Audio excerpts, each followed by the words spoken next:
Kiss 106, all the hits. Now it's time for Nino's movie review of the week. And this week's movie review is of the new Marvel action movie, Venom, starring Tom Hardy as Venom, a.k.a. Eddie Brock, one of the Marvel Universe's, I guess, main antagonists to Spider-Man. But this movie here is actually a standalone movie. It stands alone by itself, and it makes no Spider-Man references whatsoever. And you can actually know nothing about Spider-Man, Venom, the comic book universe, and still absolutely love this movie and still be able to follow along with it. You know, as I said, it stars Tom Hardy as Eddie Brock, you know, a reporter for the Daily Bugle, it's supposed to be, but they never actually say Daily Bugle in the movie. They make a reference to J. Jonah Jameson in the movie. They show the editor. And if you're a comic book aficionado, you know, and follow it like I do, you kind of know who they're talking about, the references that they're making, you know, the sleight of hand references that they're making. But if you've never read a Spider-Man comic book, never seen any of the movies, don't know anything about Venom, it's still very easy to follow along with. And it's in the comic book, I like the way that they kind of strayed away from the normal, I guess, comic book canon for Venom. They didn't want to make any tie-ins to Spider-Man all the way, because in the original comic book, Venom was alien, I guess what they call a symbiote. It's like an alien that feeds off other alien species in order to be able to survive off whatever planet it happens to land on. And in the comic book, J. Jonah Jameson's son was an astronaut who went up into space, and on the return, the symbiote actually got attached to his rocket ship, landed on Earth, somehow ended up getting attached to Eddie Brock, who had just lost his job at the Daily Bugle because Peter Parker, aka Spider-Man, exposed him for false news reporting and exposed him as an unethical reporter. He ended up losing his job, losing his girlfriend, losing his house and everything, and just kind of vowed revenge on Peter Parker. But then, in this same storyline, Peter Parker had come across the Venom suit, and that was the little era when Peter Parker had wore the Venom suit and got the Spider-Man symbol on it in white and everything, but it turned out to be a little bit more evil than Spider-Man wanted. Peter Parker didn't like how it made him feel, so he discarded the suit. Eddie Brock ended up picking it up, and he knows who Spider-Man's secret identity is because the symbiote was actually worn by Peter Parker, so he knows everything that the symbiote knows, and inevitably everything that Peter Parker knows. So he becomes Spider-Man's one of his main antagonists, because the Venom suit felt rejected by Peter Parker, and Eddie Brock felt betrayed by Peter Parker because Peter Parker exposed him. But in this standalone movie, there's no references to Peter Parker, Mary Jane Watson, the Daily Bugle. You know, they don't actually say it, but you know that he works for a newspaper. And he's a reporter who has gotten some information from his girlfriend, who's a lawyer, played by Michelle Williams. His girlfriend's name was Anne, and she was played by Michelle Williams. And he sneaks into Michelle's computer laptop and finds some information about a story about the Light Foundation. I guess the owner of it, Carlton Drake, played by Riz Ahmed. He is sort of a shady character, real super genius kind of guy, you know, who's trying to find a way to enhance human qualities and human nature, and make humans evolve to the next level, as it were. So he gets Eddie Brock gets this opportunity to interview Carlton Drake, but after he has already snuck, I guess would be the right word, snuck into his girlfriend's computer and got the information about some nefarious goings-on at the Light Foundation headed up by Carlton Drake. And he kind of sandbags Carlton Drake during a live television interview, because he had the show Eddie Brock Live that was kind of a spinoff. You know, he's kind of like this television shock jock reporter as well as working for the newspaper. So he kind of sandbags Carlton Drake. That makes Carlton Drake very angry. He calls down to the Daily Bugle and talks to the editor, which is supposed to be a black J. Jonah Jameson. I like the twist that they made with that one. But when Carlton makes that phone call. He gets Eddie fired. He gets Eddie's girlfriend fired for having Eddie, hack into but Eddie hacked into her computer and stole that confidential information. She got fired from her job. Eddie loses his house, so that kind of storyline still ties in of how Eddie loses everything, becomes this loser. He takes advantage of everybody and kind of hits rock bottom. But he gets a hitch from one of the workers at the Light Foundation that something is going on. Something's wrong, and she doesn't like what's happening. People are dying doing the experimentation because the rocket ship, let me explain with the Light Foundation. Carlton Drake is the head of this Light Foundation. They did the rocket ship theme as from the comic book, but it's a private organization now. It's not NASA. In the comic book, it was a NASA ship that J. Jonah Jameson's son was the captain of, was flying that ship. But no, this is a private organization called the Light Foundation. They sent the rocket up into space to try to examine an asteroid that had alien life forms on it. They ended up bringing 4 of those alien symbiotes back to Earth, but upon entry, it crashed. The astronaut Jameson, he was hurt. Then one of the symbiotes actually escaped on crashing, and then you had 3 left. Carlton Drake ended up fusing with one of the symbiotes, which left 2 of them, which is probably leading into another movie. We'll talk about that a little bit in a minute, but it's probably going to lead and tie into another movie, and I think it's worthy of another movie. But Eddie Brock gets a tip from one of the workers at the Light Foundation saying that something nefarious is going on. People are dying in these experiments that they're trying to conduct with these symbiotes and stuff. So she sneaks Eddie Brock in, things go wrong. Sirens start flashing. Eddie ends up getting trapped into the lab where the black symbiote, aka the Venom symbiote, was trapped in, and it ends up attaching to him. So he, makes his escape out of the facility, and they give chase to him. So as he's chasing out, he hears the voices in his head. The symbiote is trying to take over and is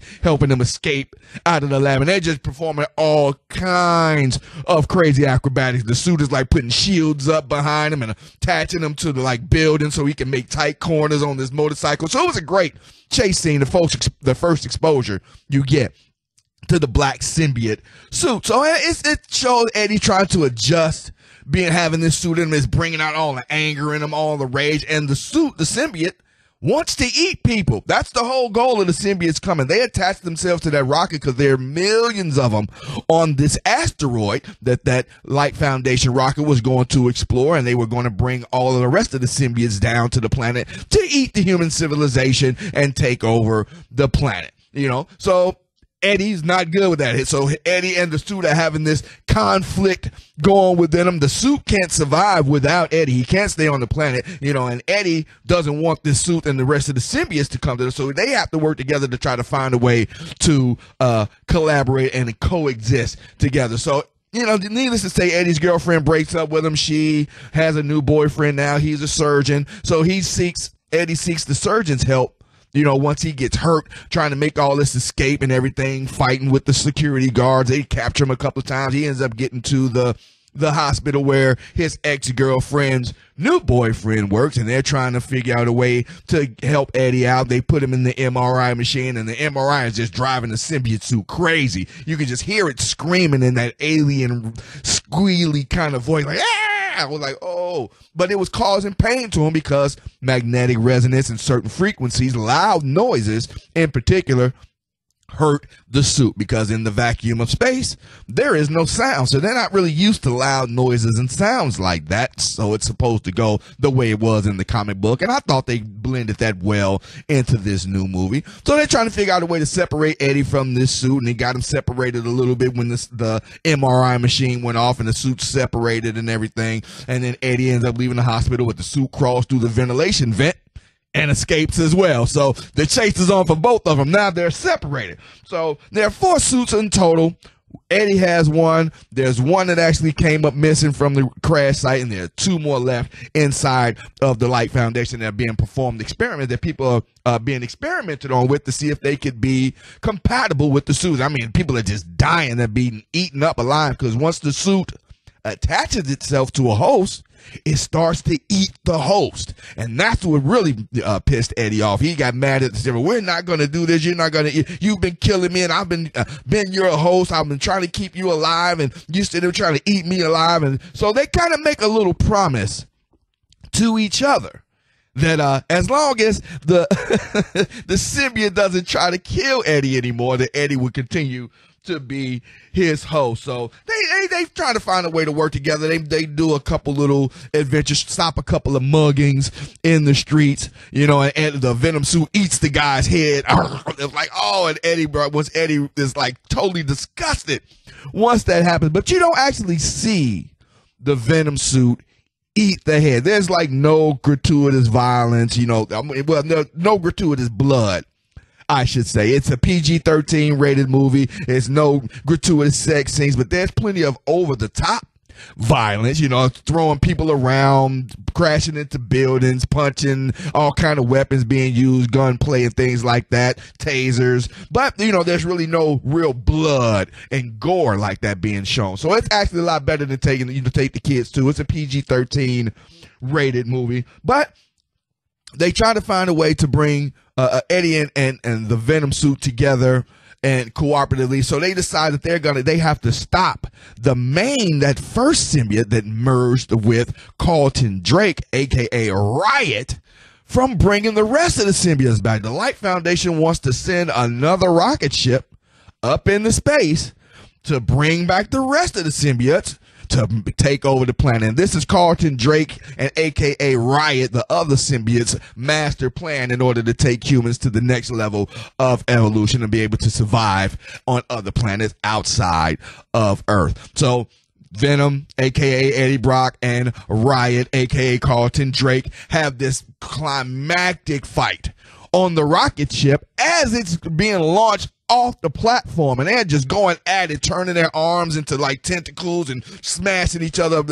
And Venom is actually afraid of Riot. Riot is like the leader of that symbiote colony that's trying to come and take over Earth, and Venom is very afraid of him. Riot has much more combat experience, and when he's taking over Carlton Drake's body, he has super intelligence now, because Carlton Drake is like the super intelligent young genius that's the leader of the Light Foundation. So combined with combat skills from Riot and his viciousness and Carlton Drake's intellect, they are a force to be reckoned with. And Venom has his hands definitely full and almost loses the fight. I won't tell you how he wins. I won't spoil it that much, but almost loses the fight to Riot to try to stop the rocket from launching. But they end up working together. They find a way to stop Riot from making it into space and bringing the rest of the symbiotes to Earth. And it's kind of like Venom said he identified with Eddie Brock. He has like this change of conscience all of a sudden through the middle of not the middle. I told you he has like a change of conscience where he doesn't want to bring the rest of the symbiotes to Earth anymore. He wouldn't feel special, and he knew Riot and the rest of the symbiotes really didn't like him. He's like an outcast among the symbiotes, and he identifies with Eddie Brock being an outcast here on Earth. You know, he's able to read Eddie Brock's mind. He knows all of his memories and everything. He sees how he was betrayed. Well, not really betrayed, but see how he kind of messed his life up by betraying his girlfriend and stealing those files and getting fired and all that kind of good stuff. So they kind of form this kind of outcast loser bond, if you want to call it, to try to keep the rest of the symbiotes from coming to Earth. That way Venom stays special and doesn't have to worry about competition from the other symbiotes on the planet. So they merge together, and Eddie Brock makes Venom promise that as long as he promises to only eat the really bad guys, you know, I guess like the murderers, rapists, and things like that, serial killers, that he can stay attached to them and he will be allowed to let him eat only the really bad guys, but no good guys whatsoever. But I like the movie. The movie Venom, it's a great standalone movie. As I say, coming from somebody who followed comic books a lot and still do, you know, to a certain extent nowadays, but it took the storyline from the comic book but changed it just enough where this movie is actually a good standalone movie. Because I was wondering how were they going to tie in the spider emblem that's very iconically known for the Venom character. How are they going to tie that into the movie if you're not going to show Spider-Man or show Peter Parker ever wearing the Venom suit at all? But they kind of twisted it as to where Peter Parker never hadn't got his hands on the suit yet.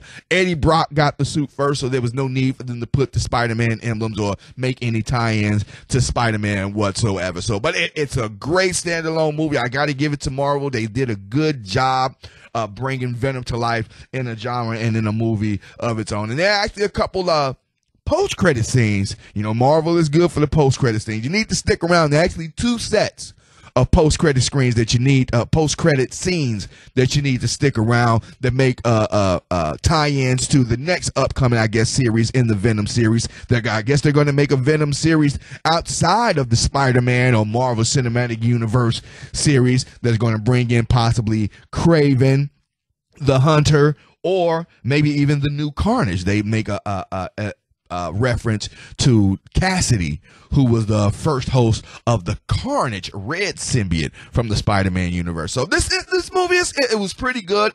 Venom has a lot of potential to become a great series of its own. Couple of little quips, you know, funny punchlines, corny punchlines and stuff throughout the movie, get you laughing. It's PG-13, so it is chill, you know, kid friendly. You don't have to be, you know, NC-17 or worry about gratuitous sex or violence or blood, anything like that. Great for the kids to go see. And if you've never even read a comic book before, it's very easy to follow along. So I give Venom 2 thumbs up. Can't wait for the next one. Hopefully they'll be bringing Carnage out, and I'll catch you on the next movie review. Don't forget to subscribe and hit the subscribe button below, and you get updates on all the movie reviews that I do. Thanks for listening.